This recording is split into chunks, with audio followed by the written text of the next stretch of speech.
Siemaneczko widzowie, z tej strony Godline. Dzisiaj mam dla Was nowe informacje odnośnie tej inicjatywy z dostępnością gier w polskim sklepie Xbox 360 Marketplace. Jeżeli Wy teraz nie wiecie o co chodzi, nie znacie w ogóle tej sprawy, to spójrzcie sobie w opis filmu, tam będzie link do materiału, w którym ja całą tą sprawę odpisuję od początku. Jeżeli nie wiecie o co biega, to zajrzyjcie sobie właśnie tam. Ja w tym czasie przejdę dalej. Na wstępie chciałbym bardzo podziękować tutaj redakcji serwisu Gaming Mode oraz także panom z M Kwadrat Podcast za pomoc właśnie we wsparciu tej inicjatywy. Dzięki Wam bardzo właśnie za opisanie tej historii na łamach Twittera i będziemy dalej jechać z tym tematem. Dzięki Waszym zasięgom o sprawie dowiedziało się dużo więcej osób i moim zdaniem to, że więcej osób o tym wie, też ma niebagatelny wpływ na to, czy nam się finalnie uda. Okazało się, że też przy okazji ta sprawa zrobiła się trochę medialna.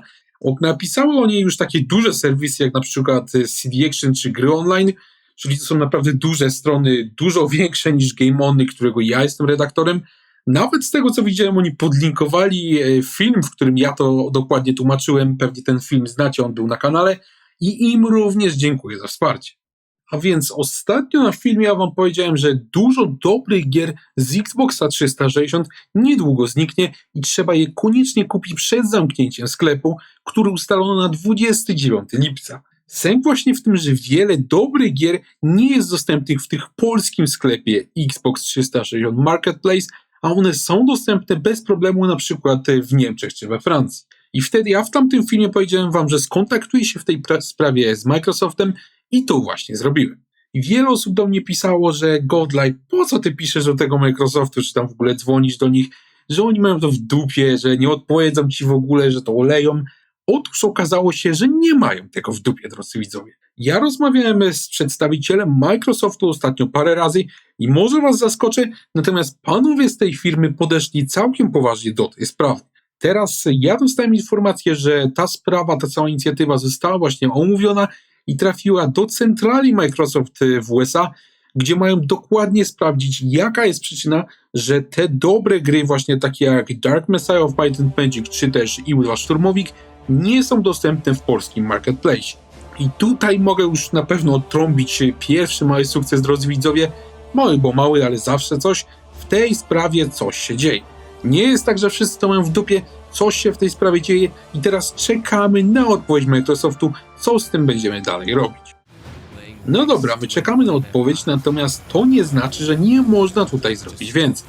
Nadal więc w tym temacie akurat działa. Dlaczego? Albo bo Microsoft może na przykład odpowiedzieć, że z jego strony nie ma żadnych przeciwwskazań prawnych, czy tam jakichś przeciwwskazań licencyjnych, żeby gra była udostępniona w polskim sklepie, natomiast wydawca może o to poprosić. Tak oczywiście może się zdarzyć i ja Wam powiem, że podejrzewam, że może właśnie tak być. Dlatego ja nie siedzę w tej sprawie na dupie i zadzwoniłem już na przykład do Ubisoftu, który jest wydawcą wspomnianego już na łamach filmu Dark Messiah of Might and Magic, czyli jednej z gier, z której właśnie u nas akurat nie ma. Ja temu przedstawicielowi Ubisoftu opisałem sprawę, napisałem mu jeszcze e-mail ze szczegółami właśnie o co tutaj chodzi, no i przedstawiciel Ubisoftu obiecał się spytać już w samej firmie o tą właśnie grę. Także będziemy mieć prawdopodobnie informacje i od Microsoftu, i od Ubisoftu. No i w ten sposób zamiast czekać i siedzieć na dupie, prowadzimy naraz dwa działania i możemy całą sprawę, mam nadzieję, przyspieszyć. No a śpieszyć się akurat tutaj trzeba, no bo już 29 lipca sklep zostanie zamknięty. Jeżeli do tego czasu nie uda się nic zrobić, no to już jedna wielka dupa. I teraz co dalej z tym robimy? No oczywiście, tak jak mówiłem, siedzenia na dupie tutaj nie ma. Dzisiaj ja mam zamiar skontaktować się z Electronic Arts i spytać ich o kolejną grę z listy, czyli o Need for Speed Undercover. Tak jak poprzednie tytuły, także tą właśnie grę można bez problemu kupić sobie w Niemczech czy we Francji, natomiast u nas nie, no bo nie. Liczę właśnie, że przedstawiciel Electronic Arts mi w tej sprawie pomoże i też spyta się właśnie swojej centrali, czy coś da się z tym zrobić. Jeżeli by się okazało właśnie, że nie ma przeciwwskazań, żeby tą grę przerzucić do nas, do naszego polskiego sklepu, to też myślę, że byłoby super i dalibyśmy radę przed jego zamknięciem. I na koniec chciałbym gorąco podziękować też wszystkim za okazane wsparcie w tej właśnie inicjatywie, a są to już naprawdę setki osób na samym Facebooku, z którymi ja akurat rozmawiałem i oczywiście dziękuję też Wam za obejrzenie tego filmu, drodzy widzowie.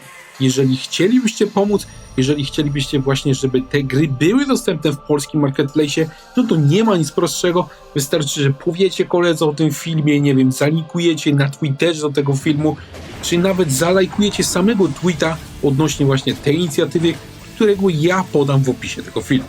Także za każde wsparcie dziękuję, każdy głos jest bardzo ważny. Pozdrawiam i trzymajcie się.